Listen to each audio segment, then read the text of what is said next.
chapter 19. Thus saith the Lord, Go and get a potter's earthen bottle, and take of the elders of the people, and of the elders of the priests, and go forth unto the valley of the son of Hinnom, which is by the entry of the gate of Harseth, and proclaim there the words that I shall tell you. And say, Hear you the word of the Lord, O kings of Judah, and the inhabitants of Jerusalem. Thus saith the Lord of hosts, the God of Israel, Behold, I will bring evil upon this place, which whosoever hears, his ears shall tingle, because they have forsaken me, and have estranged this place, and have offered in it unto other gods, whom neither they nor their fathers have known, nor the kings of Judah, and have filled this place with the blood of innocents, and have built the high places of Baal to burn their sons in the fire for burnt offerings unto Baal, which I commanded not, nor spoke it, neither came it into my mind. Therefore, behold, the days come, saith the Lord, that this place shall no more be called Tophai, nor the valley of the son of Hinnom, but the valley of slaughter. And I will make void the counsel of Judah and Jerusalem in this place, and I will cause them to fall by the sword before their enemies, and by the hand of them that seek their life, and their carcasses will I give to be food for the fowls of heaven, and for the beasts of the earth. And I will make this city an astonishment and a hissing, and every one that passeth thereby shall be astonished and hiss, because of the plagues thereof. And I have caused them to eat the flesh of their sons, and the flesh of their daughters, and they shall eat every one the flesh of his friend, in the siege and in the straitness wherewith their enemies. And they that seek their life shall straiten them. Then shalt you break the bottle in the sight of them that go with you, and shalt say unto them, Thus saith the Lord of hosts, Even so will I break this people in this city, as one breaks a potter's vessel that cannot be made whole again. And they shall bury in Tophai for want of room to bury. This will I do unto this place, saith the Lord, and the inhabitants thereof, even making this city as Tophai. And the houses of Jerusalem, and the houses of the kings of Judah, which are defiled, shall be as the place of Tophai, even all the houses upon whose roofs they have offered unto all the host of heaven, and have poured out drink offerings unto other gods. Then came Jeremiah from Tophai, whither the Lord had sent him to prophesy, and he stood in the court of the Lord's house, and said to all the people, Thus saith the Lord of hosts, the God of Israel, Behold, I will bring upon this city and upon all her towns all the evil that I have pronounced against it, because they have made their neck stiff, that they might not hear my words. All right, let's go back up to verse 1.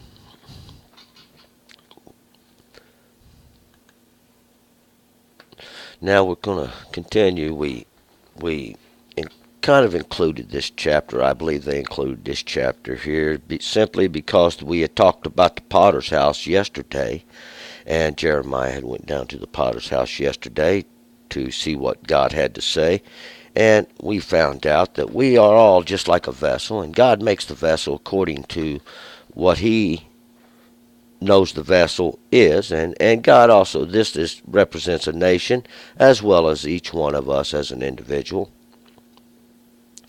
But this chapter here probably doesn't really go here. These prophecies of Jeremiah and these words that we have written in this book of Jeremiah are scrambled up, and these chapters are not necessarily in order.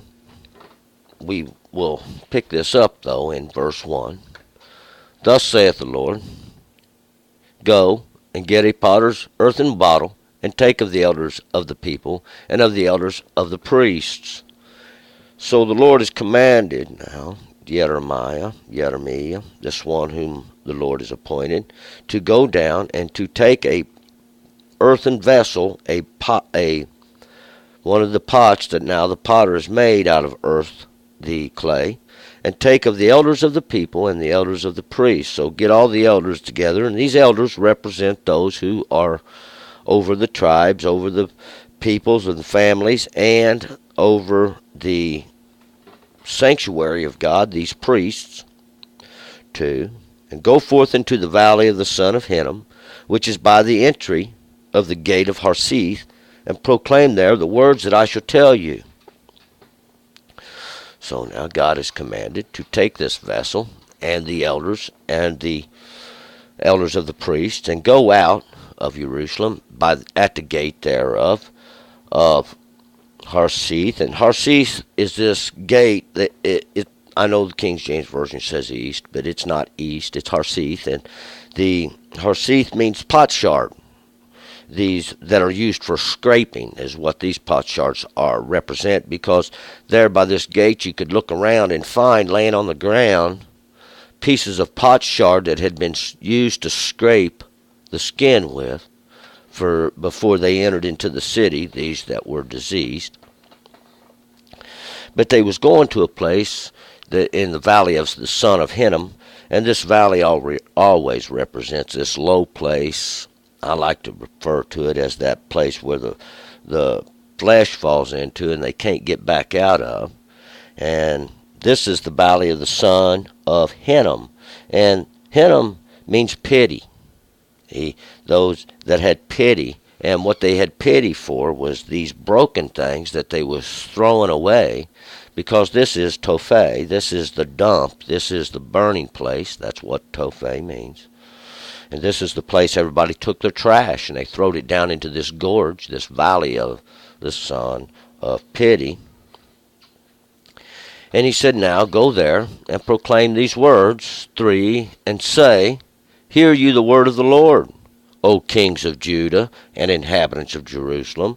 Thus saith the Lord of hosts, the God of Israel, behold, I will bring evil upon this place, which whosoever heareth, his ears shall tingle. And God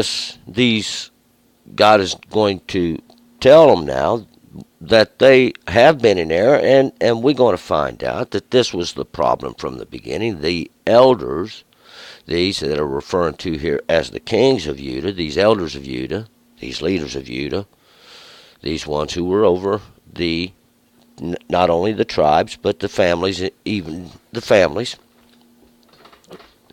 Judah being the place of these appraisings. This is what Judah means. And Jerusalem, that place of peaceful teachings that God's been using for an example from the beginning.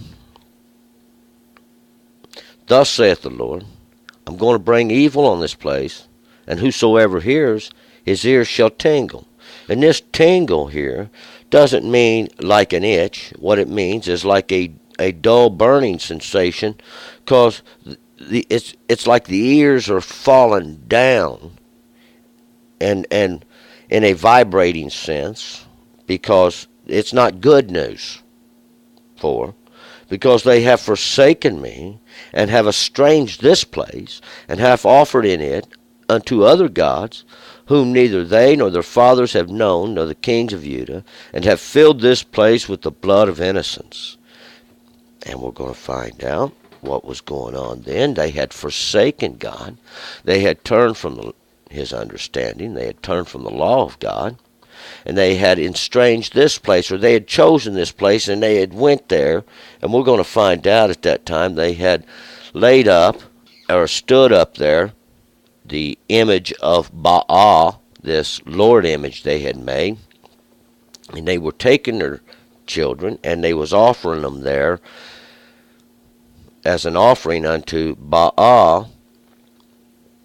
And we're going to find out this was a great bad thing that they had done, because we're going to learn more about this even in Ezekiel when he says, now look toward the east at this gate, and there we would have seen this horrible image that they had lifted up.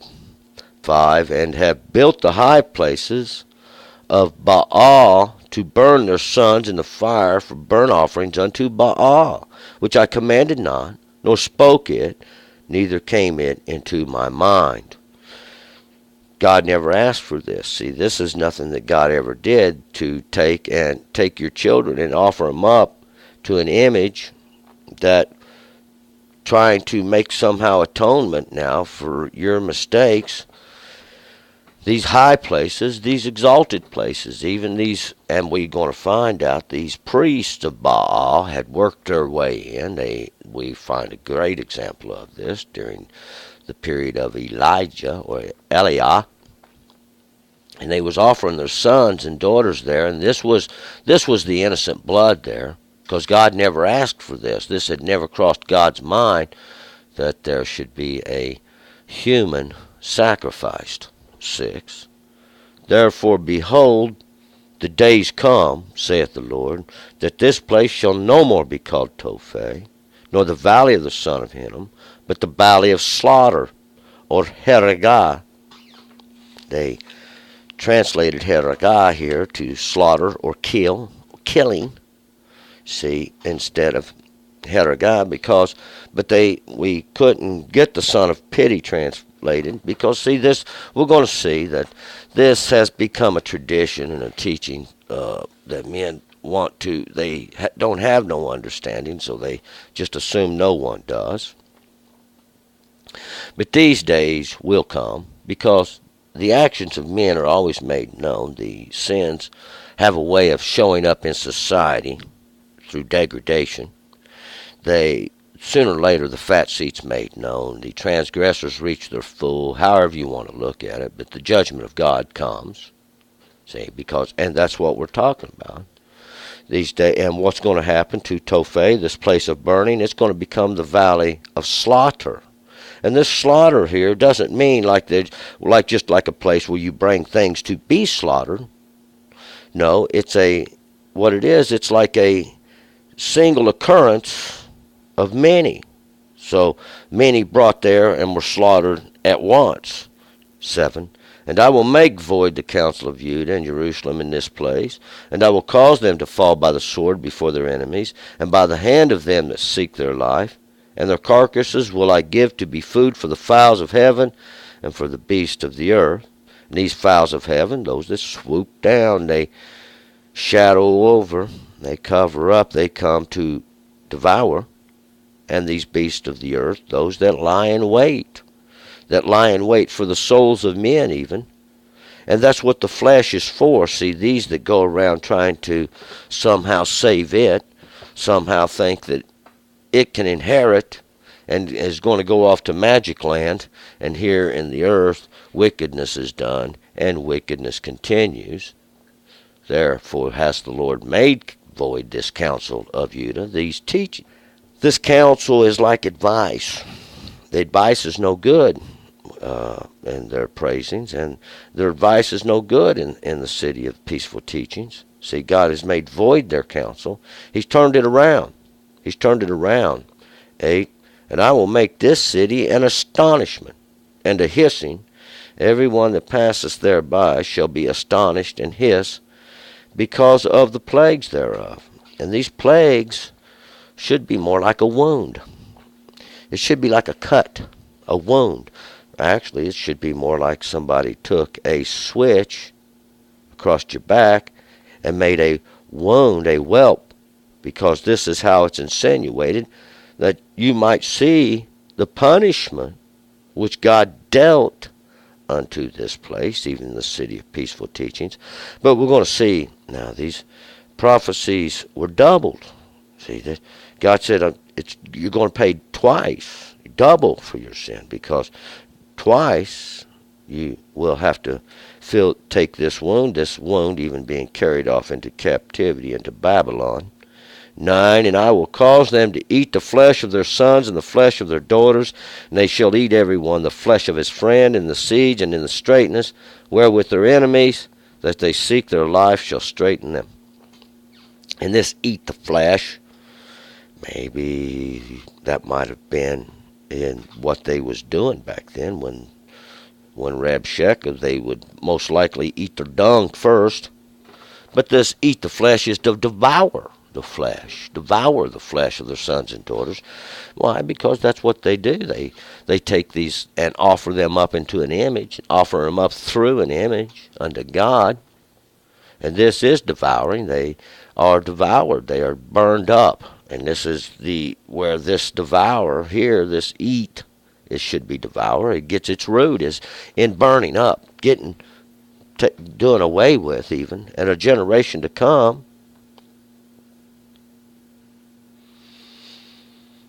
Then shall you break the bottle in the sight of the men that go with you. And after he has said all this, see, he's going to break this bottle, but he's not done. And this bottle, when Jeremiah breaks the bottle, he's going to tell us just what this means. 11, and shalt say unto them, Thus saith the Lord of hosts, even so will I break this bottle and this city, as one breaks a potter's vessel that cannot be made whole again. And they shall bury in Tophet for the want of room to bury.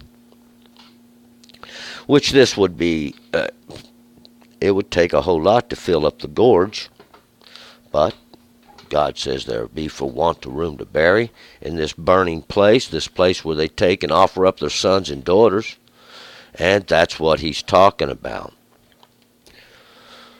Just like a potter's vessel, and it's thrown down and busted into a million pieces, and we remember there won't be a piece left there found that you could even use for a cup, a spoon, a something to dip with, something to scrape with. There won't be nothing left. And these pieces that come from this bottle, I refer to as the pot shards, and they do contend with each other. See, these are the pot shards, and they're busted and scattered all over the ground. This vessel was broken. None of these have understanding. It was their punishment dealt out by God. 12. Thus will I do unto this place, saith the Lord, and to the inhabitants thereof, even making this city as Tophet, as the burning place, as the dump, where Jerusalem, this city he's talking about here, this place of peaceful teachings. It's become the burning place. It's become the place of the dump. See, that's what God done to it. And so it is. God had done it because they had erred. 13, and the houses of Jerusalem and the houses of the kings of Judah, which are defiled, shall be as this place of Tophet, even all the houses upon whose roofs they have offered unto all the host of heaven, and have poured out drink offerings unto others, not a gods.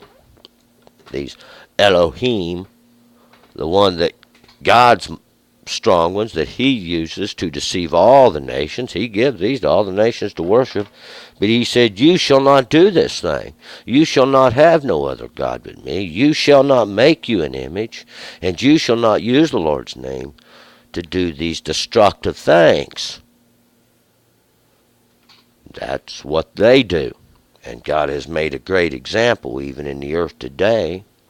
This great furnace that he has created where they go and they throw now their children on this fire. They do this having no understanding. They've been taught to do this because nobody has true understanding of what's going on. See, everybody starving to death for the word of God, and these, they pour out drink offerings unto not a gods. These drink offerings represent knowledge, just understanding. They pour it out. But it's to their not a gods, this host that God give for everybody to worship but you. 14. Then came Jeremiah from Tophet, where the Lord had sent him to prophesy, and he stood in the court of the Lord's house and said to all the people. He'd been out there talking with the rulers, all the heads of the nation, all the priests, all these ones that had understanding, supposedly. We'll see that God had sent the lying prophet and had deceived them. To the court of the Lord's house. This was the outer court. This is where all the people would gather. All the people who had no understanding of God, who had come there looking for understanding, searching. They knew enough to come there. See, because understanding had been far removed already. Knowledge had done been taken away. 15. Thus saith the Lord of hosts, the God of Israel, Behold, I will bring upon this city and upon all her towns all the evil that I have pronounced against it, because they have made their necks stiff, that they might not hear my words. They're stubborn. They've made themselves stubborn. They don't want to hear God's words. They don't want to listen to the law. They want to do some kind of thing that makes everybody look holy. These little rituals they go through. it's all just a show. It's all for the judgment of God that he has done in the earth, because they have turned their back to God. They have gone away from the law of God. They have gone away from understanding. See, they always looking to do whatever man tells you to do, always looking to do it, but never turning to the Lord your God, never looking unto him for understanding, never going to him for the law which he wrote upon your heart. You know right from wrong. God already wrote it in you. But constantly they go the other way. It's what was going on then. It's the same thing going on today. This is a judgment that's set in the earth forever, lest at any time you might turn and be healed. So turn and return. Let's move on to chapter 20.